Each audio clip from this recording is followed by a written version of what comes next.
Good evening, everybody. So once again, I welcome all of you in today's current affairs. So today is 27th of January. Okay. So I'm discussing the current affairs of 27th of January, and I have got some very good articles in today's newspaper. Okay. So these are the articles which I will be discussing. India European close in on free trade agreement as negotiations conclude. ठीक है. India European union के बीच में trade relation के ऊपर, free trade agreement के ऊपर 2007 में negotiation start हुई थी, अब जाके कंक्लूड हुए हैं 2026 में, अप्रॉक्सीमेटली क्लोज टू 2 डेकेड्स. ठीक है. और ये अनाउंसमेंट कब आया? जब रिपब्लिक डे पे यूरोपियन यूनियन के लीडर्स जो हैं वो हमारे चीफ गेस्ट थे. ठीक है. 77th Republic day 26 of January. ठीक है. तो उसी के बारे में कि ये जो है एग्रीमेंट, जो ट्रेड एग्रीमेंट है ये कंक्लूड हो रहा है. इसकी नेगोशिएशन कंप्लीट हो गई है. अब इसका ड्राफ्ट जो बनेगा एग्रीमेंट का, और फिर वो यूरोपियन पार्लियामेंट से वेट होगा, और फिर फाइनली जो है इसमें लीगल स्क्रूटनी होने के बाद ये फाइनलाइज हो जाएगा. ठीक है. दूसरा आर्टिकल है ode to 150 years of Vande Mataram at Republic Day parade. Republic Day parade के जब होती है रिपब्लिक डे की परेड, तो कई सारी जो है ना झांकियां निकाली जाती हैं. ठीक है. उनमें एक झांकी जो है वो रिपब्लिक वंदे मातरम को इस बार डिपिक्ट कर रही थी. ठीक है. तो उसके बारे में थोड़ा सा है. ठीक है. Mind the time. इंडिया को इस वक्त चाहिए care, public funded care economy. Means government को खूब एक्सपेंडिचर करना चाहिए केयर वर्क में, खास करके अपनी एजिंग पॉपुलेशन के लिए. ये आर्टिकल जो है एजिंग पॉपुलेशन के रिलेशन में ही. ठीक है. दूसरा आर्टिकल है, ये तो एक नॉस्टैल्जिक आर्टिकल है कि 50 ईयर्स एगो आईएएस का सिचुएशन कैसा था, जब अभी आईएएस में प्रीलिम्स भी इंट्रोड्यूस नहीं हुआ. ये 27 जनवरी 1976 का एक छोटा सा आर्टिकल है, जस्ट आपको बताने के लिए कि कभी ऐसा भी वक्त हुआ करता था. ठीक है. उसके बाद है मार्च ऑफ द रिपब्लिक, कि हम रिपब्लिक जब बने 26 जनवरी 1950 में, और आज हम 77वां रिपब्लिक डे मना रहे थे 2026 में. तो इस सारे टाइम पीरियड में हमको कितना अच्छा वक्त देखा हमने, कैसे अच्छे प्रोग्रेस किया. लेकिन कुछ रियलिटीज़ हैं अभी भी, हार्श रियलिटीज़, जिनको हमें अभी फोकस करना है, देखना पड़ेगा. ठीक है. उसके बाद playing hide and seek on employment guarantee.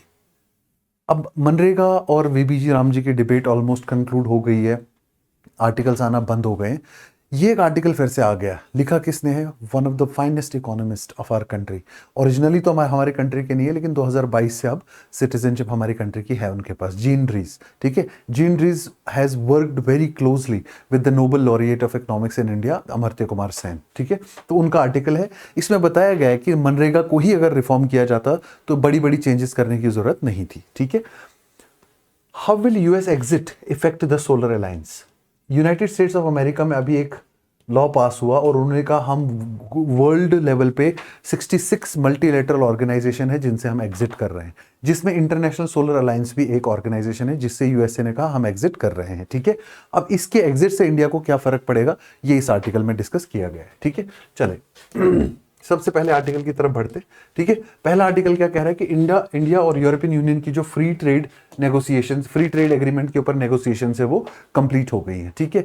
अभी यूरोपियन यूनियन के लीडर्स आए थे जो रिपब्लिक डे परेड हमारा अटेंड कर रहे थे एज चीफ गेस्ट. ठीक है. और उन्होंने क्या कहा इंडिया को, they called India a successful India, और इसमें कोई डाउट नहीं है. ठीक है. और ये भी कहा कि नेगोशिएशन जो है वो फ्री ट्रेड एग्रीमेंट पे कंक्लूड हो चुकी है.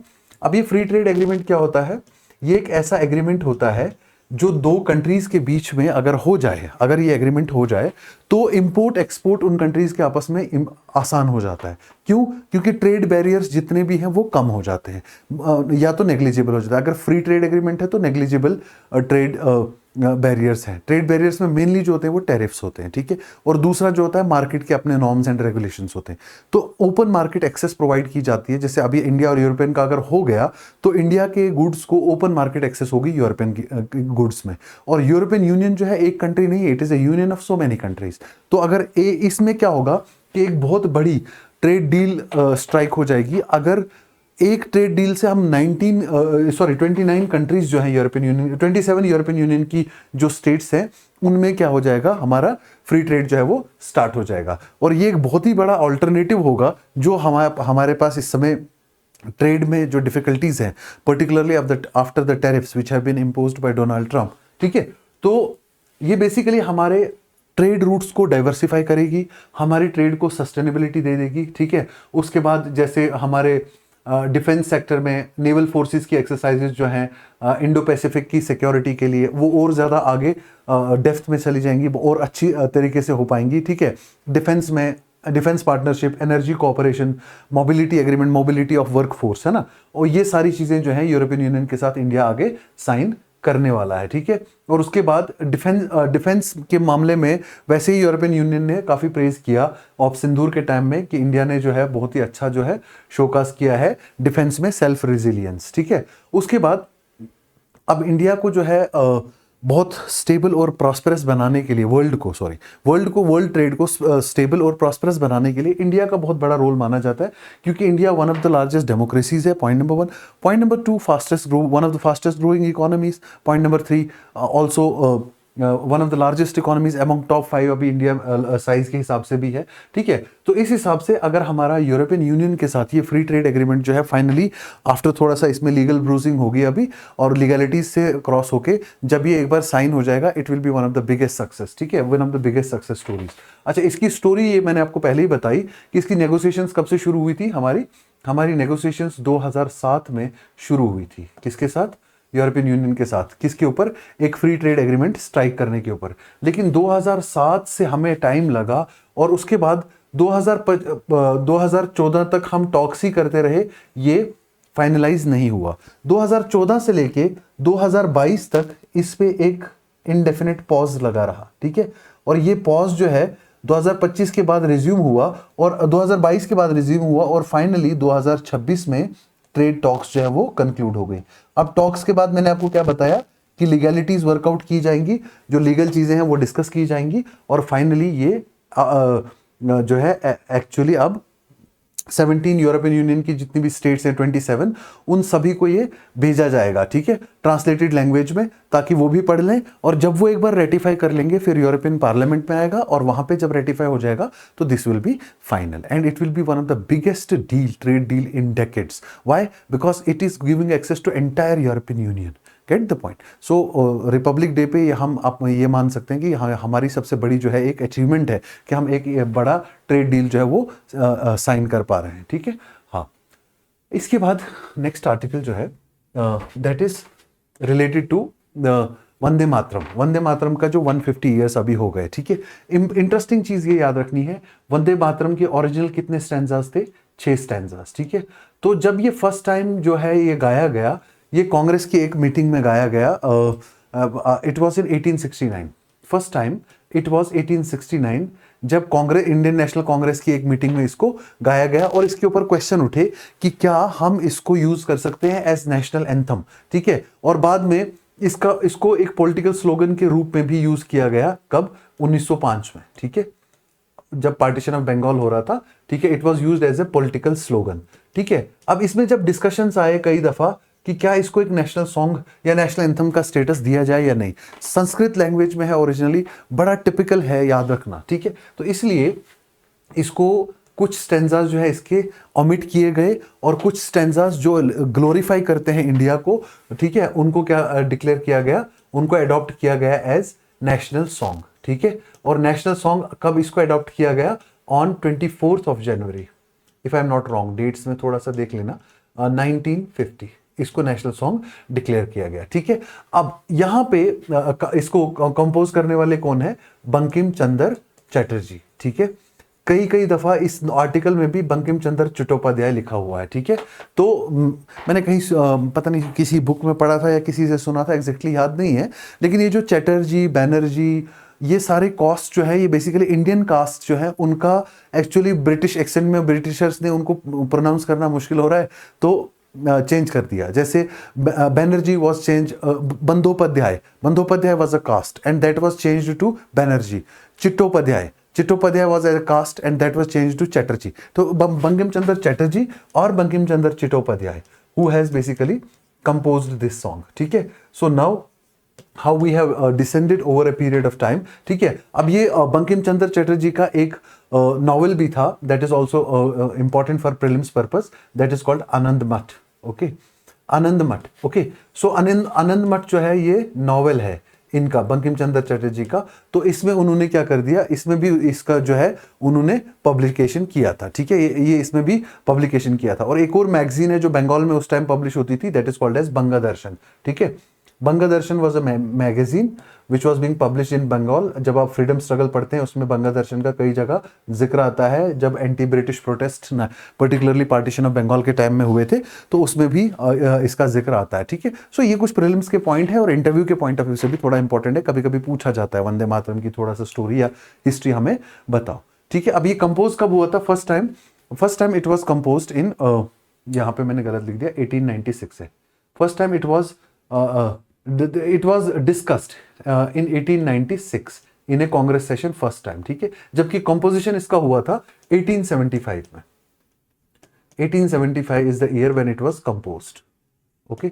so 1875 में कंपोज हुआ और 1896 में फर्स्ट टाइम कांग्रेस की एक मीटिंग में इसको गाया गया और डिस्कशन में ये आया कि क्या इसको हम अपना नेशनल सॉन्ग बना सकते कि नहीं। लेटर ऑन 1935 में भी ये डिस्कशन में, 1937 में भी, लेकिन फाइनली इंडिपेंडेंस के टाइम पे इसको नेशनल एंथम जो है, नेशनल सॉन्ग जो है वो डिक्लेयर किया गया, ठीक हो गया। या नेक्स्ट आर्टिकल जो है वो है playing hide and seek. Next article playing hide and seek on the employment guarantee, ठीक है। थोड़ा सा ब्रीफ बताता हूं। हमारी कंट्री में 2005 में एक एक्ट पास हुआ था, that is national rural employment guarantee act. It was called as NREGA by then. फिर 2009 में इसका नाम चेंज करके इसको क्या कहा गया, Mahatma Gandhi National rural employment guarantee Act, मनरेगा, ठीक है। 2009 से लेकर it kept functioning as one of the world's largest employment guarantee program, ठीक है। और फाइनली 2025 में, ठीक है, इसको चेंज कर दिया गया और इसको खत्म करके इसका नाम चेंज कर दिया गया विकसित भारत गारंटी फॉर रोजगार एंड आजीविका मिशन ग्रामीण, ओके। विकसित भारत गारंटी फॉर रोजगार एंड आजीविका मिशन ग्रामीण। और इसमें जो 2025 में जो नाम चेंज किया गया, नाम चेंज के साथ कई सारे कमिटमेंट्स किए गए, कई सारे चेंजेस किए गए और जो कहा गया कि ये एक मास्टर स्ट्रोक है और बहुत बड़ा चेंज है, रिफॉर्म है नरेगा में। आज का आर्टिकल जो लिखा है जीन ड्रीज ने लिखा है। अच्छा, जो नरेगा का स्कीम है या मनरेगा का स्कीम है, इसमें क्या क्या चीजें थी पहले बेसिक्स में थोड़ा सा बता देता हूं आपको। इसमें 100 डेज का गेनफुल एम्प्लॉयमेंट पर हाउस होल्ड प्रोवाइड किया जाता था for giving employment to one individual in each household, ठीक है। वो जो अनएम्प्लॉयड है और काम ढूंढते हैं, ठीक है। उसके बाद उसमें दूसरी चीज थी कि जो वेजेस है दे वर बेसिकली टाइमली वेजेस का एक कॉन्सेप्ट था इसमें। टाइमली वेजेस की 15 डेज के अंदर जो है वो 7 डेज के अंदर आइडियली वेजेस मिलेंगी और अगर जो है वो डिले हो गई तो 15 डेज के अंदर ही वेजेस प्रोवाइड करनी है, ठीक है। अगर जॉब मांगने वाले को आप जॉब नहीं प्रोवाइड कर पाते हो तो आपको उसको क्या देना पड़ेगा, विदाउट जॉब आप उसको क्या दोगे, एक अनएम्प्लॉयमेंट अलाउंस दोगे। अगर आप उसको काम नहीं दे पाओगे तो आपको उसको क्या देना पड़ेगा, अनएम्प्लॉयमेंट अलाउंस देना पड़ेगा, ठीक है। अगर वो आपके पास काम ढूंढने आए और आप काम नहीं दे पाए तो आपको एक अनएम्प्लॉयमेंट अलाउंस देना पड़ेगा, ठीक है। उसके बाद अगर आप काम नहीं दे पाते हो तो अनएम्प्लॉयमेंट अलाउंस देना है। अगर कोई काम ढूंढने आया और आपने उसको काम दिया और बाद में उसने मना कर दिया काम करने से, पहले आप वो काम आपके पास लेने आया और फिर आपने क्या कर दिया, काम दे दिया उसको और उसने काम करने से मना कर दिया, काम करने से क्या कर दिया, मना कर दिया, तो उस केस में आप उसका क्या कर दोगे, डिसएंटाइटलमेंट कर दोगे। क्या कर दोगे, डिसएंटाइटलमेंट कर दोगे कि ये एंटाइटल्ड ही नहीं है वेजेस के लिए, ठीक है। ये डिसएंटाइटलमेंट क्लॉज जो है इसको थोड़ा सा कंट्रोवर्शियल माना जाता था, लेकिन गवर्नमेंट ने ये इंट्रोड्यूस किया था किस लिए, क्योंकि कुछ लोग फ्रिवलेस डिमांड्स लगाते थे कि फ्रिवलेसली काम मांगते थे फिर काम करते नहीं थे, तो गवर्नमेंट ने ये क्लॉज लगाया। लेकिन ये आज तक क्लॉज कभी यूज नहीं हुआ फिर, क्योंकि जो काम मांगेगा डेफिनेटली उसे काम करना होगा और जो काम करेगा उसको वेजेस मिलेंगे ही मिलेंगे, ठीक है। तो ये वाला क्लॉज जो है इंपॉर्टेंट था और ये वाला क्लॉज वर्किंग कभी नहीं किया, क्योंकि कभी ऐसा हुआ नहीं कि किसी ने काम मांगा हो और काम मिला हो और फिर उसने काम ना किया हो कंप्लीट, ठीक है। अब वीबीजी रामजी में क्या किया गया विकसित भारत गारंटी में, इसमें इन्होंने कहा कि हम 100 डेज की जगह क्या करेंगे 100, अच्छा सॉरी एक पॉइंट रह गया यहां पे, और ये पूरी तरीके से क्या था, डिमांड ड्रिवन था। डिमांड ड्रिवन का मतलब क्या है कि जितना काम लोग मांगेंगे काम देते रहो, बजट की चिंता मत करो, बजट गवर्नमेंट रिलीज करेगी ही करेगी, ठीक है। So it was basically a demand driven scheme, ठीक है। गवर्नमेंट ने इसमें क्या चेंजेस कर दिए, 100 डेज की जगह 125 डेज कर दिया क्लॉज, ठीक है। उसके बाद उन्होंने कहा कि ये वाला जो मनरेगा के under through out the year आपको काम मिलता रहता था। बीबीजी रामजी में गवर्नमेंट ने क्या कहा कि काम मिलेगा लेकिन 10 मंथ्स, 2 मंथ्स जो है वो पॉज होगा पीक एग्रीकल्चर सीजन में, 2 मंथ्स में क्या होगा, पॉज होगा। और ये पॉज कौन आइडेंटिफाई करेगा, स्टेट गवर्नमेंट्स आइडेंटिफाई करेंगे कि कब पीक एग्रीकल्चर सीजन है, उस टाइम पे बीबीजी रामजी की काम जो है वो नहीं उठाएंगे, ठीक है। तीसरा उन्होंने कहा कि डिसएंटाइटलमेंट का जो क्लॉज है उसको हम खत्म कर रहे हैं। तो इससे हम क्या कर रहे हैं, वर्क की गारंटी सिक्योर करेंगे कि हर किसी को जो है वो क्या करेंगे, हम काम देंगे ही देंगे। डिसएंटाइटलमेंट क्लॉज जो है वो खत्म करेंगे, ठीक है। उसके बाद इन्होंने क्या कहा कि इसमें फंडिंग जो होगी वो होगी बहुत ज्यादा जो है फंडिंग होगी रैशनलाइज, जिसको उन्होंने कहा नॉर्मेटिव फंडिंग। नॉर्मेटिव फंडिंग का मतलब क्या है कि एक फिक्स्ड बजट एलोकेट किया जाएगा और अगर उस बजट से ऊपर एक्सपेंसेस होते तो वो स्टेट गवर्नमेंट को बर्डन बियर करना होगा। अच्छा, पहले वाले सिस्टम में मनरेगा में 90% जो है फंड्स जो है वो सेंटर से आते थे, प्लस 10% फंड्स जो है वो स्टेट से आते थे। स्टेट सिर्फ मटेरियल कंपोनेंट और अनएम्प्लॉयमेंट अलाउंस का 10% पे करता था, ठीक है। वीबीजी रामजी में इन्होंने कहा कि 60-40 रेशियो होगा, 60% सेंटर पे करेगा प्लस 40% स्टेट्स पे करेंगी। तो थोड़ा सा इसमें क्रिटिसाइज ये किया जा रहा था कि स्टेट्स के ऊपर जो है इसमें इस वाली स्कीम के तहत जो है बर्डन बढ़ जाएगा, ठीक है। तो ये सारे कॉन्सेप्ट्स, ये सारी डिफरेंसेस हैं वीबीजी रामजी और मनरेगा में। अब जीन ड्रीज ने इसमें ये कहा कि जितने भी लोगों ने इसको बहुत ज्यादा मास्टर स्ट्रोक बताया है उनके लिए थोड़ा सा रियलिटी चेक है। रियलिटी चेक ये है कि पहले आप मुझे बताओ, जो मिनिस्टर हैं इस समय रूरल डेवलपमेंट के, ठीक है, शिवराज सिंह चौहान, ठीक है। शिवराज सिंह चौहान कह रहे हैं कि वीबीजी रामजी में सबसे पहले हमने 100 दिनों की जगह 125 दिन कर दिए गारंटी। तो जेन ड्रीज कहते हैं कि कुछ स्टेट्स ने ऑलरेडी अपनी चॉइस से 150 कर रखा है, जैसे कि उत्तराखंड।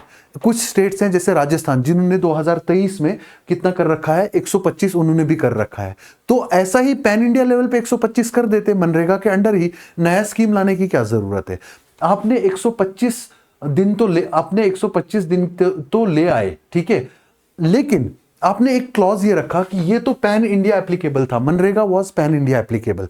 लेकिन जो वीबीजी रामजी है इसमें आपने कहा कि किस किस एरिया में ये एप्लीकेबल होगा, ये सेंटर विल डिसाइड, ठीक है। Centre to decide the applicability areas, centre will decide कि कौन कौन से एरियाज जो हैं वो एलिजिबल हैं, ठीक है, एप्लीकेबल एरियाज। कौन कौन से एरियाज में ये लागू होगी स्कीम, सेंटर नोटिफाई करेगा। इसका मतलब आपने पैन इंडिया गारंटी खत्म कर दी, भले ही दिन बढ़ा दिए, लेकिन सेक्शन 5 क्लॉज 1 में जो आपने कहा है कि ये जो स्विच ऑफ प्रोविजन है, स्विच ऑफ प्रोविजन मतलब स्विच ऑफ प्रोविजन का मतलब कुछ एरियाज ऐसे हैं जिनको गवर्नमेंट परमानेंटली स्विच ऑफ कर देगी कि हाँ ये जो है एलिजिबल ही नहीं है, स्विच ऑफ प्रोविजन, ठीक है। ये क्या कहता है कि एम्प्लॉयमेंट गारंटी सिर्फ उन एरियाज में एप्लीकेबल है जो सेंटर नोटिफाई करेगी। तो इसका मतलब सेंटर की जो डिस्क्रिशन आपने रख दी इसमें नोटिफाई करने की, इससे एम्प्लॉयमेंट गारंटी पूरी तरह से डिफीट होगी, ठीक है। तो ये जो सेंटर नोटिफाई करेगा एप्लीकेबल एरियाज को, इससे क्या हो गया, पहली चीज जेन ड्रीज का कहना है कि employment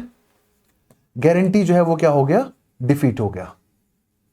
employment guarantee will be defeated completely. क्यों? क्योंकि जब आपने गारंटी ही नहीं किया किन किन एरियाज को मिलेगा, तो अब आपकी चॉइस है, आपकी डिस्क्रिप्शन है किन एरियाज को दोगे किन एरियाज को नहीं दोगे, ठीक हो गया। दूसरा इसने कहा कि जो आप ये कहते हो डिसएंटाइटलमेंट वाला इशू, आप बड़े प्राउडली कहते हो कि पहले नरेगा में किसी को भी डिसएंटाइटलमेंट किया जा सकता था, पर ये बताओ किए कितने बार डिसएंटाइटलमेंट लोग मनरेगा के अंडर, एक भी इंस्टेंस बता दो जब डिसएंटाइटलमेंट हुआ होगा, ठीक है। और डिसएंटाइटलमेंट जैसा क्लॉज जरूरी है ताकि लोग जब काम मांगे तो वो एक्चुअली काम करें। तो ये जस्ट एक चेक था लोगों के ऊपर थोड़ी सी अकाउंटेबिलिटी थी कि अगर काम मांग रहे हो तो काम करो भी, ठीक है। तो ये क्लॉज का जो हटाना है, इसको आप मास्टर स्ट्रोक नहीं कर सकते, ठीक है। ये मास्टर स्ट्रोक आप नहीं कह सकते, क्यों? क्योंकि कभी 20 साल में ये इशू ही राइज नहीं हुआ सीरियसली, डिसएंटाइटलमेंट वाला कोई भी इशू नहीं राइज हुआ। तो इसलिए जेन ड्रीज कहते हैं कि ये डिसएंटाइटलमेंट की जो बात करो कि डिसएंटाइटलमेंट क्लॉज खत्म कर दिया, it is nothing more than hot air, ये हवाबाजी है, ठीक है। उसके बाद नेक्स्ट आपने फ्लेक्सिबल फंडिंग थी पहले, इसमें डिमांड ड्रिवन कॉन्सेप्ट था ये कि जितना काम मांगोगे काम मिलेगा, फंडिंग की कोई चिंता नहीं है। अब जब आपने फंडिंग ही लिमिट कर दी तो एम्प्लॉयमेंट गारंटी कहां है फिर? मान लो जितना फंड आपने एलोकेट कर दिया, अगर उससे ज्यादा काम मिल गए तो जो उससे ज्यादा काम मांगने वाले लोग हैं उनके पास गारंटी कहां है? तो ये वाला जो normative funding, not demand driven, demand driven नहीं है। अब ये नॉर्मेटिव फंडिंग मींस फंडिंग ऐसे होगी कि एक फिक्स्ड अमाउंट ऑफ फंड्स जो है वो एलोकेट किए जाएंगे, ठीक है। इसमें इन्होंने डॉक्टर सौम्या कांति घोष जो है chief economic adviser State Bank of India group की, उन्होंने भी उनका स्टेटमेंट भी जीन रीज ने इसमें डिस्कस किया है कि अगर इसमें एम्प्लॉयमेंट गारंटी आपने देना है तो डिमांड ड्रिवन इसको रखना चाहिए, तब हम कहेंगे कि गारंटी है। अगर आप इसको नॉर्मेटिव बना रहे हो, फिक्स्ड फंडिंग बना रहे हो, तो फिर गारंटी ऑफ वर्क जो है वो नॉर्मेटिव फंडिंग्स की वजह से जो है वो बजट कैप लगा रहे हो, और बजट कैप लगाने की वजह से गारंटी जो है फिर से खत्म हो जाएगी। तो गारंटी जो है पूरी तरह से खत्म होगी। और खास करके उन स्टेट्स में जो पुअर स्टेट्स हैं, उन स्टेट्स में खास करके अगर आप देखोगे जब बजट के ऊपर कैप है और लोग वहां पे ऑलरेडी खूब सारे बेनिफिशियरीज थे, ठीक है, तो आप उन स्टेट्स को आप और ज्यादा वल्नरेबल कर रहे हो, तो गारंटी कहां रह गई? डिमांड की गारंटी कहां रह गई? ठीक है। उसके बाद उसने कहा क्या कि बहुत सारे आर्ग्यूमेंट्स इसमें जो है वो स्टे आर्ग्यूमेंट्स है, जैसे यूज ऑफ टेक्नोलॉजी कि मनरेगा जो है वो क्या करेगी? Use of technology. वो कह रहे हैं वीबीजी रामजी में हम खूब सारा यूज ऑफ टेक्नोलॉजी करेंगे। जीन ड्रीज कहते मनरेगा में भी चल रहा था, ठीक है, लेकिन टेक्नोलॉजी के अपने लॉसेस भी हैं। लॉसेस ऐसे हैं कि मनरेगा में जब हमने 2017 में डायरेक्ट बेनिफिट ट्रांसफर करने की कोशिश की, तो कई सारे लोगों के पैसे बैंक में न जाके एयरटेल वॉलेट्स में चले गए, क्योंकि उनके मोबाइल नंबर से उनके वॉलेट्स लिंक्ड थे, ठीक है। और कई सारे लोगों के जब वॉलेट्स में पैसा चला गया, उन्हें पता नहीं चला कि वॉलेट्स में डिजिटल लिटरेसी इतनी नहीं थी 2017 में जितनी आज है, ठीक है। तो उनको वॉलेट्स में पैसा चला गया, एयरटेल वाले वॉलेट्स में, अब वो पैसा निकाल ही नहीं पाए, तो उन्हें लगा कि उन्होंने काम किया और फंडिंग मिला ही नहीं, इसकी वजह से वो डिमोटिवेट हुए। तो ये जो टेक्नोलॉजिकल एडवांसमेंट्स की बात कर रहे हो, ये कभी कभी डिमोटिवेटर की तरह भी एक्ट करती है और लोग काम पे नहीं आते, लोग काम नहीं करना चाहते। अभी आपने मैंडेटरी अटेंडेंस जो है, मैंडेटरी बायोमेट्रिक अटेंडेंस जो है वो लागू कर दिया, ठीक है। इसकी वजह से लोग क्या है, लोगों को पूरा टाइड अप फील हो रहा है कि अब आए, काम खत्म भी कर लिया, फिर भी अटेंडेंस लगाने के लिए अब वेट करना है, ठीक है। और कभी इंटरनेट नहीं चल रहा है, बहुत सारे टेक्निकल ग्लिचेस की वजह से तो लोग धीरे धीरे क्या हो रहे हैं? डिमोटिवेट हो रहे हैं, ठीक है। अब तुहिन सिन्हा की भी उन्होंने एक स्टेटमेंट कही है कि तुहिन सिन्हा जो बीजेपी के नेशनल स्पोक्स पर्सन है, वो कह रहे हैं कि डेली वेजेस जो है वो सबसे जो वेजेस जो है उनमें जो डिले है वो सबसे कंट्रोवर्शियल एस्पेक्ट था मनरेगा का, ठीक है। और वो ये कह रहे हैं कि सेक्शन 20 कहती है कि ये कह रहे हैं कि आप डिलेड वेजेस को कंट्रोल करने के लिए टेक्नोलॉजी का यूज कर रहे हो, बट टेक्नोलॉजी के मिसयूजेस भी उन्होंने साथ में बताया। और ये भी कहा कि अगर आपका नॉलेज सही है तो ये जो टाइमली वेजेस का क्लॉज है, टाइमली वेजेस का क्लॉज ऑलरेडी मनरेगा में काफी टाइम से चल रहा है, ठीक है, काफी टाइम से चल रहा है, ठीक है। और एक और की इशू है, नेक्स्ट इशू, कि आपने कहा कि हम मनरेगा को और ज्यादा ट्रांसपेरेंट बनाएंगे, किसके थ्रू? सोशल ऑडिट के थ्रू। तो जीन ड्रीज का कहना है कि क्या सोशल ऑडिट पहले नहीं होता था मनरेगा में? उन्होंने कहा कि अगर आप देखोगे जो आपके बिल का, वीबीजी रामजी बिल का सेक्शन 20 है, जो कहता है कि सोशल ऑडिट है, इसमें लोग ऑडिट करेंगे इन स्कीम्स का, सोसाइटी जो है जनरल ऑडिट करके रिस्पॉन्स देगी कि ट्रांसपेरेंसी है या नहीं है। वो कह रहा है कि सेक्शन 17 मनरेगा एक्ट की वही थी जो आपके एक्ट में सेक्शन 20 है। तो आपने तो टोटल कट कॉपी पेस्ट कर दिया मनरेगा की प्रोविजंस का और नाम रख दिया वीबीजी रामजी। तो वो कह रहे हैं फाइनली कि ये जस्ट कुछ नहीं है, जस्ट क्रेडिट लेने के लिए कि ये हमारा पायलट प्रोग्राम है, हमारा अम्ब्रेला स्कीम है, तो इसलिए करंट गवर्नमेंट ने इसमें नाम चेंज किया। ये हैं जीन ड्रीज के ओपिनियन रिगार्डिंग वीबीजी रामजी और इसमें क्या फॉल आउट्स है, ठीक है। तो इसको थोड़ा सा बहुत अच्छे से पढ़ना, very important for mains as well as interview purpose, ठीक है। फिर कह रहे हैं मार्च ऑफ रिपब्लिक, कि हम जो है इंडिया जो है 26 जनवरी 1950 में इंडिया को आपने डिक्लेयर कर दिया India is a Republic. Republic का मतलब क्या है? हेड ऑफ द स्टेट जो है हमारा इलेक्टेड है और हम अपना कॉन्स्टिट्यूशन इस डेट को पूरी तरह से अडॉप्ट कर रहे हैं। अब हमने 77th रिपब्लिक डे सेलिब्रेट किया है, ठीक है। हमने कई सारे फील्ड्स में सेल्फ रिलायंस एक्वायर कर लिया, एग्रीकल्चर मेनली। हम मैसेंजर ऑफ पीस और स्टेबिलिटी वर्ल्ड लेवल पे कहलाए जाते हैं। कई नेशनल अचीवमेंट्स हैं, कई कल्चरल अचीवमेंट्स हैं, ठीक है। वंदे मातरम के ऊपर 150वीं साल गिरा।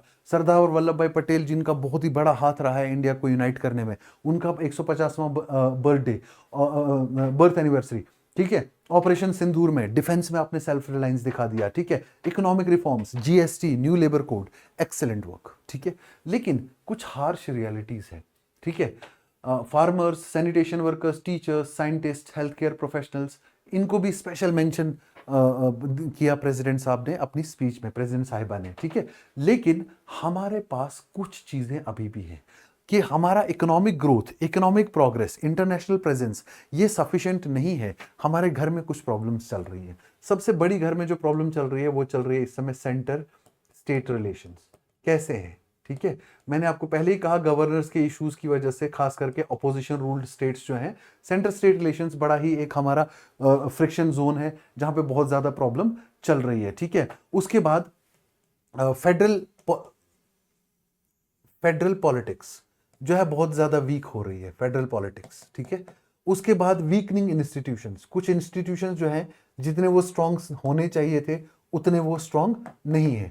तो हमको इन चीजों पे ज्यादा फोकस करने की जरूरत है। जेंडर पैरिटी, बाकी सारी चीजें, इन चीजों पे अभी भी हमारे कंट्री में काम करने की जरूरत है। तो ये प्रेसिडेंट की स्पीच में जो है, ये सारे स्पीच में तो बहुत अच्छी अच्छी बातें थी, लेकिन ये हार्श रियलिटीज जो है एडिटोरियल पेज में बताई कि इनसे भी थोड़ा सा, इन पे भी काम करने की जरूरत है, ठीक है। माइंड द टाइम, इंडिया में मैंने आपको बताया था, अभी आरबीआई की रिपोर्ट क्या कह रही है, 2036 तक 20% से ज्यादा, केरला में 22% और तमिलनाडु में 20% प्लस लोग जो हैं वो क्या हो जाएंगे, 60 ईयर्स प्लस। इसका मतलब बोथ स्टेट्स आर एजिंग। और इस रिपोर्ट ने ये भी हाईलाइट किया कि हम मोर देन हाफ स्टेट्स जो हैं कंट्री में वो एजिंग की तरफ जा रही हैं। एजिंग की तरफ मतलब 20% से ज्यादा पॉपुलेशन जब एक स्टेट की 60 साल से ऊपर चले जाए उसको कहते हैं एजिंग पॉपुलेशन। तो ऐसे सिचुएशन में हमको बहुत ही इंपॉर्टेंट स्टेप्स लेने हैं। सबसे पहले हमको क्या करना है, मैंने आपको उस दिन भी बताया आरबीआई की क्या गाइडलाइंस थी, आरबीआई की क्या रिकमेंडेशंस थी। रैशनलाइज सब्सिडीज, वो सब्सिडीज जो आप यूथ के लिए दे रहे हो, ठीक है, वो सब्सिडीज जो आप पेंशन्स में दे रहे हो, ठीक है, उनको रैशनलाइज करो, वो आगे आपको ज्यादा जरूरत पड़ने वाली है, ठीक है। उसके बाद invest heavily in human capital. जो ये वाला सजेशन जो है वो किन के लिए है कि human capital means human resource अपना डेवलप करो, क्योंकि कल को डेमोग्राफिक डिविडेंड ऐसा नहीं रहेगा जैसा आज है। तो ह्यूमन रिसोर्स में क्या करो, इन्वेस्ट करो। खास करके कौन सी स्टेट्स, यूथफुल स्टेट। और यूथफुल स्टेट का डेफिनेशन भी मैंने आपको बता दिया, वो स्टेट जिसकी 10% से कम पॉपुलेशन जो है वो एजिंग की तरफ जा रही है। तो यूथफुल स्टेट्स को क्या करना चाहिए, यूथफुल स्टेट्स को इन्वेस्ट करना चाहिए। किस चीज में, ह्यूमन कैपिटल में इन्वेस्ट करना चाहिए, ठीक है। सब्सिडीज को रैशनलाइज करने के लिए के बाद क्या करना चाहिए, ह्यूमन कैपिटल या ह्यूमन रिसोर्स में क्या करना चाहिए, इन्वेस्ट करना चाहिए। उससे क्या होगा कि आप कल को डेमोग्राफिक डिविडेंड का फायदा उठाने के लायक कल को रहेंगे, ठीक है। उसके बाद और क्या कहा गया है कि सेंटर को जो है कंसिस्टेंटली पॉपुलेशन ग्रोथ को पुश करना चाहिए, लेकिन डिक्लाइनिंग फर्टिलिटी को ध्यान में रखते हुए कि हम बहुत ही ज्यादा प्रॉब्लम में हैं इस वक्त, ठीक है। तो यूथफुल स्टेट्स के पास एक विंडो ऑफ अपॉर्चुनिटी है। और दूसरा, आरबीआई ने क्या कहा है कि लेबर इंटेंसिव सेक्टर्स को बूस्ट करना है। क्या करना है, लेबर इंटेंसिव सेक्टर्स को, ताकि जितना यूथ है उनको तो कम से कम जॉब्स मिले, उससे अच्छा इकोनॉमिक ग्रोथ, इकोनॉमिक स्तर जो है वो उससे बढ़े, ठीक है। उसके बाद हमारा जो माइग्रेशन और न्यूक्लियर फैमिलीज, ये जो नॉर्म बन रहा है इस समय, ये एक बहुत बड़ी प्रॉब्लम हो सकती है। किस चीज के लिए, हमारी आगे की डेमोग्राफिक डिविडेंड का सिनेरियो के लिए, ठीक है। जो मैंने चाइना में प्रॉब्लम बताई कि उनकी एजिंग पॉपुलेशन की वजह से अब वहां पे सिंगल चाइल्ड से 2 चाइल्ड पॉलिसी, फिर 3 चाइल्ड पॉलिसी, अब मल्टीपल चाइल्ड पॉलिसी, सब्सिडीज दे रहे हैं लोगों को चिल्ड्रन बियर करने के लिए। ओल्ड एज लोगों की एज बढ़ा रहे हैं, रिटायरमेंट एज इंक्रीज करते चले जा रहे हैं। तो इंडिया को कहीं ऐसे स्टेप्स ना लेने पड़े, इसलिए बहुत ही ज्यादा इंपॉर्टेंट काम करना पड़ेगा। इंडस्ट्रियल पॉलिसी को क्या करना पड़ेगा, न्यू इंडस्ट्रियल पॉलिसी लानी पड़ेगी जिससे ज्यादा जॉब्स हो सके। केयर इकोनॉमी को ज्यादा फोकस करना पड़ेगा, ठीक है। और हेल्थ केयर सिस्टम और इंप्रूव करना पड़ेगा ताकि फर्टिलिटी रेट को नॉर्मलाइज किया जा सके, ठीक है। ये सब काम करना क्यों जरूरी है कि जो हमारे लोग बुजुर्ग हो रहे हैं, कम से कम वो इज्जत से बुजुर्ग हो और एक अच्छी इज्जत की जिंदगी जी सके अपनी ओल्ड एज में, ठीक है। So it is basically India, ये सजेशन है किसके लिए, इंडिया की ग्रेसफुल एजिंग के लिए। India needs a graceful ageing, population in India needs graceful ageing, ठीक है। उसके बाद last article, one of the most important and interesting article, ठीक है। वो कहता है कि America, yes, this is the last article. America ने अभी जो बिल पास किया है, अभी जो लॉ पास किया है, या अभी जो डिसीजन लिया है कि हम 66 इंटरनेशनल ऑर्गेनाइजेशन से विड्रॉ कर रहे हैं, ठीक है, जिसमें एक बहुत बड़ी ऑर्गेनाइजेशन है जिसका which is headed by India, that is international Solar alliance. उन्होंने कहा कि हम इंटरनेशनल सोलर अलायंस से भी क्या करेंगे, विड्रॉ करेंगे। अब इंडिया, अमेरिका का एग्जिट सोलर अलायंस से क्या फर्क डालेगा, क्या इससे डिफरेंस क्रिएट होगा इंडिया के लिए भी और पूरे वर्ल्ड के लिए भी, इस आर्टिकल में वो डिस्कस्ड है, ठीक है। सबसे पहले लेकिन मैं चाहूंगा कि आप इंटरनेशनल सोलर अलायंस के बारे में कुछ बेसिक्स जान लो।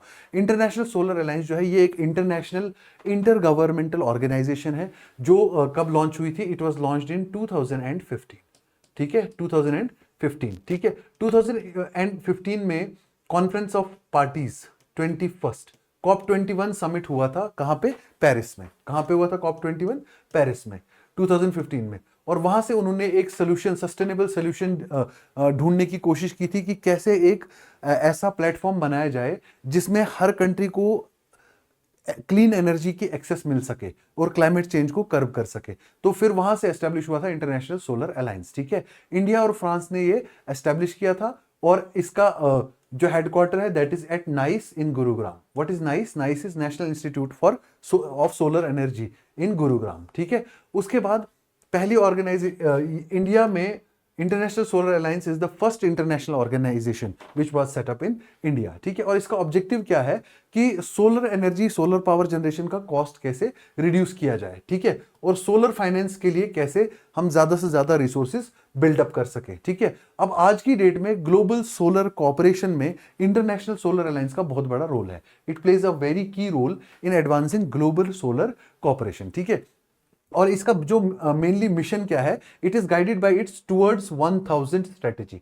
ये टुवर्ड्स 1000 स्ट्रेटेजी क्या है? ये कहता है कि 1000 बिलियन यूएस डॉलर्स हम मोबिलाइज करेंगे, ठीक है, किसके लिए? सोलर एनर्जी के लिए। और कब तक? 2030 तक, ठीक है।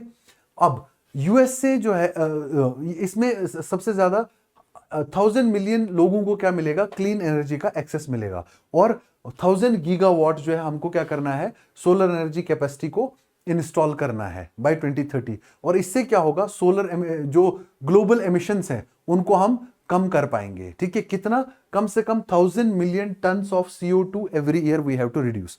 अब जब ये वर्ड 1000 है, टुवर्ड्स 1000 का मतलब 1000 बिलियन डॉलर इकट्ठा करना है सोलर एनर्जी फाइनेंसिंग के लिए, ठीक है। 1000 मिलियन पीपल को एनर्जी एक्सेस प्रोवाइड करना है। 1000 गीगावाट्स ऑफ एनर्जी जो है हमको इंस्टॉल करनी है। और 1000 million tons of CO2 carbon dioxide हमको हर साल मिटिगेट करना है, ठीक है। और बहुत सारे मल्टीलेटरल ऑर्गेनाइजेशन है, मल्टीलेटरल डेवलपमेंट बैंक्स है, डेवलपमेंटल फाइनेंशियल इंस्टीट्यूशंस है, जिनके साथ ये काम कर रही है इंटरनेशनल सोलर अलायंस, ठीक है। और मेंबरशिप कैसे होती है इसमें? It is open to resource rich states which lie fully और partially between Tropic of Cancer and Tropic of Capricorn, ठीक है। ये आपका जो ग्लोब है, ग्लोब में 23.5 degree north, 23.5 degree south trophic of Cancer and Tropic of Capricorn है। इसके बीच के ये इक्वेटर है। ये इसके इस रीजन में जितनी भी कंट्रीज लाई करती है इनको कहा जाता है resource rich countries, particularly with respect to solar energy, क्योंकि एम्पल सनलाइट जो है वो रिसीव करती हैं during different parts of the year, ठीक है। तो इन कंट्रीज के लिए मेंबरशिप जो है ये ओपन होती है, ठीक है। और हर साल इंटरनेशनल सोलर अलायंस की मीटिंग्स होती हैं और इसमें जो है इंटरनेशनल सोलर अलायंस असेंबली जो है ये सबसे मेन डिसीजन मेकिंग बॉडी है। और पहला समिट जो है इसका कब, फर्स्ट असेंबली कब हुई थी? 2018 में, ठीक है। अब यूएसए ने कहा हम इससे विड्रॉ करेंगे, तो क्या ये 1000 बिलियन डॉलर्स जो हमको इन्वेस्टमेंट करना है इसके लिए हमें प्रॉब्लम हो जाएगी यूएसए के बगैर? बिल्कुल नहीं होगी। क्यों? क्योंकि यूएसए अगर देखोगे, यूएसए का जो परसेंटेज कंट्रीब्यूशन है, यूएसए सिर्फ 1% फंडिंग करता है इंटरनेशनल सोलर अलायंस की। तो रहे न रहे हमें कोई परवाह उससे ज्यादा नहीं होगी, इंडिया को परवाह नहीं होगी एटलीस्ट, ठीक है। आज की डेट में अब इसके 120 से ज्यादा मेंबर्स हैं, ठीक है। यूएसए ने हालांकि सबसे लेट ज्वाइन किया। यूएसए ने ज्वाइन कब किया? यूएसए ने ज्वाइन किया 2021 में, ठीक है। और 2025 तक आते आते ये थक गए और कह रहे अब हम इससे विड्रॉ करेंगे, ठीक है। तो 3 साल में कितना अभी तक कंट्रीब्यूट किया? $2.1 मिलियन। 2.1 मिलियन कंट्रीब्यूशन आपने किया है 3 साल में। हमें बनाना है $1000 बिलियन का एक कॉर्पस, ठीक है। तो आपके जाने से ज्यादा फर्क हमें नहीं पड़ता, इंडिया को तो पर्टिकुलरली नहीं पड़ता, ठीक है। अच्छा, इंटरनेशनल सोलर अलायंस में मैंने आपको पहले ही बता दिया, इससे ये इसका मतलब नहीं है कि जो ट्रेनिंग प्रोग्राम्स हैं, एम्प्लॉयमेंट जनरेशन हो रहा है सोलर एनर्जी सेक्टर में यूएसए के जाने से वो सब खत्म हो जाएगा, नहीं। और जो हमारी इनिशिएटिव्स चल रहे हैं ऑलरेडी वो खत्म हो जाएंगे, नहीं, वो भी चालू रहेंगे। और 119 मेंबर्स हैं इसमें, ठीक है। और उसके बाद सोलर इंडस्ट्री को क्या फर्क पड़ेगा? सोलर इंडस्ट्री को भी, इंडिया को तो बिल्कुल फर्क नहीं पड़ेगा, क्योंकि इंडिया सोलर पैनल्स के लिए यूएसए पे तो डिपेंडेंट है ही नहीं, ठीक है। इंडिया अपने कंपोनेंट जो है, सोलर पैनल्स जो है वो ज्यादातर खुद बनाता है मेक इन इंडिया के तहत, ठीक है। और इंडिया की सोलर पावर जो कैपेसिटी है, मैन्युफैक्चरिंग कैपेसिटी है, वो कितनी है? हमारी कैपेसिटी 144 गीगावाट्स की, ठीक है। और हम अभी तक कितना कर चुके हैं इसमें से हार्नेस? हम कर चुके हैं अभी तक इसमें 25 गीगावाट्स, ठीक है। सेल, जो मैं सोलर सेल मैन्युफैक्चरिंग बता रहा हूं, ठीक है। अब इसमें क्या है, इंडियन कंपनीज जो है पूरी सप्लाई चेन में इन्वेस्ट कर रही हैं, यूएसए ही नहीं, ठीक है। और चाइना सबसे ज्यादा प्रोड्यूसर है, 70% जो सोलर जो सेल्स प्रोड्यूस हो रहे हैं वो कहां पे प्रोड्यूस हो रहे हैं? चाइना में हो रहे हैं। और इंडिया ने चाइना से काफी ज्यादा फोटोवोल्टिक सेल इंपोर्ट भी किए हैं, ठीक है। उसके अलावा तो अब यूएसए पे डिपेंडेंस है ही नहीं सोलर सेल्स के लिए भी, तो ज्यादा फर्क नहीं पड़ेगा। क्या इन्वेस्टमेंट स्लो डाउन हो जाएंगी यूएसए के एग्जिट से? लीस्ट लाइकली है। क्यों? क्योंकि कितना ही कंट्रीब्यूट कर रहा है, 1% तो टोटल फंडिंग कर रहा है। लेकिन यूएसए के जाने से एक ये होता है कि एक मैसेज ट्रेवल करता है पूरे वर्ल्ड में कि हाँ, यूएसए चला गया तो अब इस पता नहीं इतनी बड़ी इकोनॉमी, इतनी बड़ी कंट्री, इतना डेवलप्ड नेशन इस ऑर्गेनाइजेशन से निकल गया, ठीक है। वो इमेज भी धीरे धीरे ट्रम्प साहब ने खत्म कर दी, क्योंकि यूएसए का जाना ही अब लोग ज्यादा बेहतर मान रहे हैं ड्यूरिंग द ट्रम्प 2.0 एडमिनिस्ट्रेशन। तो इन्वेस्टमेंट स्लो डाउन हो जाएगी या नहीं, इसका भी ज्यादा कोई मसला नहीं है, बिकॉज इंडिया की अपनी जो मार्केट है वो ज्यादा, उसके फंडामेंटल्स बहुत अच्छे हैं कि उसका डोमेस्टिक डिमांड से सारा है, जॉब्स जो है वो विद इन द कंट्री है, और इंडिया जो है पूरी तरह से प्रोटेक्टेड है। इंडिया की जो मैन्युफैक्चरिंग सेक्टर है, इंस्टॉलेशंस है, ऑपरेशंस है, वो विद इन द कंट्री चल रहे हैं। तो चला जाए अमेरिका, कोई दिक्कत नहीं है, इंडिया की जॉब्स कहीं नहीं जाने वाली, इंडिया के लोगों को, मैन्युफैक्चरिंग सेक्टर को कोई फर्क नहीं पड़ने वाला, ठीक है। अब यूएस को लेकिन उल्टा फर्क पड़ सकता है। क्यों?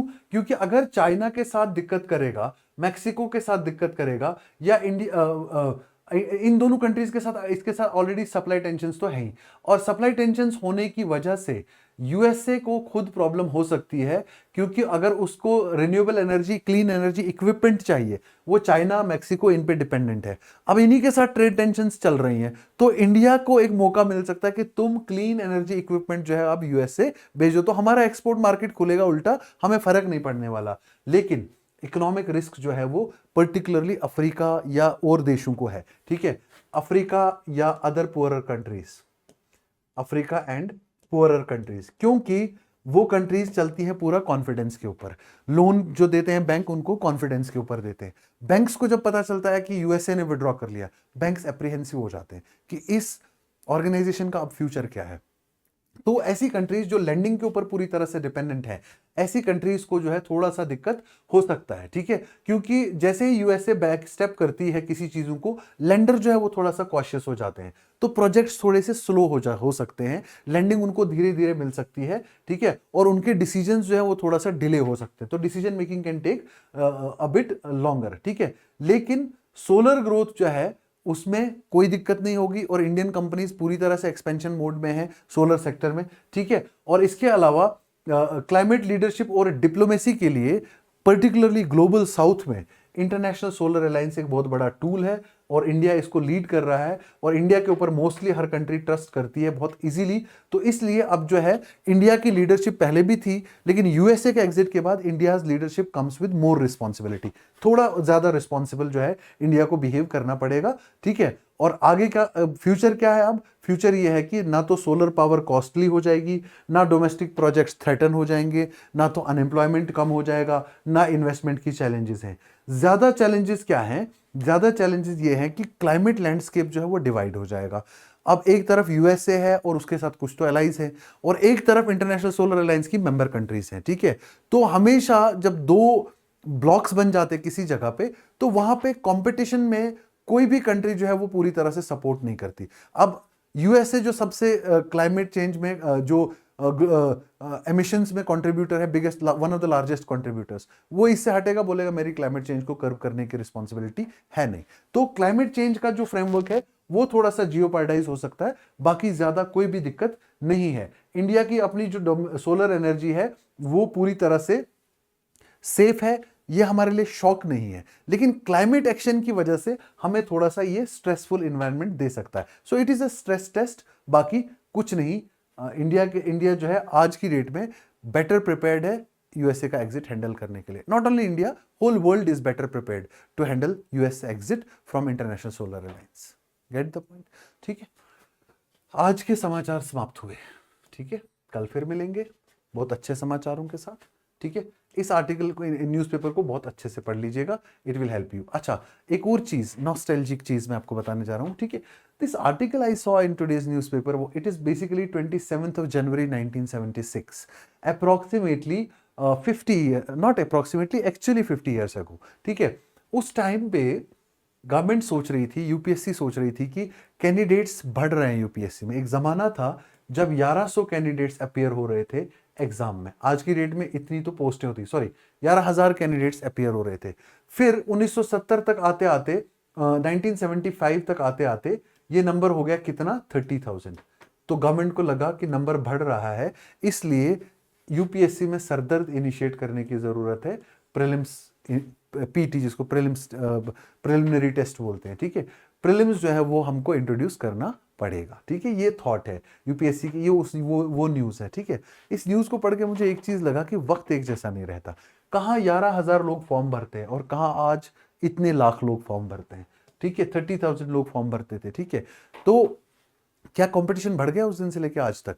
ठीक है, याद रखना, उस दिन की फैसिलिटीज के हिसाब से इन 11,000 के बीच में उतना ही कंपटीशन था जितना आज 11 लाख के बीच में होता है। ठीक है, रीजन ये है कि तब की फैसिलिटीज, तब का एजुकेशन का स्तर, तब का सिचुएशन, तब की टेक्नोलॉजी, तब का डेटा, तब तो बहुत स्ट्रगल से पढ़ाई होती थी। ठीक है, और अब फ्लड ऑफ इंफॉर्मेशन अवेलेबल है, हर तरीके के guides, coaches, mentors, test series, सब कुछ होता है। उस टाइम पे ऐसा कुछ नहीं था। ठीक है, तो उस टाइम के 11,000 फॉर्म्स भी, कंपटीशन आज के बराबर ही था तब भी। तो कंपटीशन कभी नहीं बढ़ता, बिकॉज रिसोर्सेज जो है वो धीरे धीरे एडवांस होते चले जाते हैं और ज्यादा इंप्रूवमेंट हो जाती है सोसाइटी के अंदर। तो डरना नहीं है कि 11 लाख 12 लाख लोग फॉर्म भरते हैं। हम काश 1970s में पैदा हुए होते, तब आईएएस बन गए होते, तब भी इतना ही टफ था यूपीएससी का एग्जाम। और हर एग्जाम जो है टाइम में जितना टफ पास्ट में होता है, प्रेजेंट में भी उतना ही टफ होता है। आज पुराने जमाने में मार्क्स लेना कितना टफ था, क्योंकि तब इवैल्यूएशन का स्टैंडर्ड ही वैसा था और नॉलेज बच्चों के पास बहुत लिमिटेड थी। आज की डेट में मार्क्स भर भर के मिल जाते हैं, क्योंकि बच्चों के पास नॉलेज भी बहुत ज्यादा है, इवैल्यूएशन का स्टैंडर्ड भी अलग हो गया है, और दूसरा एक सोशल चेंज आ गया, ऑब्सेशन विद द मार्क्स धीरे धीरे कम होता चला जाता है। तो धीरे धीरे with the passage of time चीजें चेंज होती रहती है। ठीक है, शुक्रिया, धन्यवाद, थैंक यू।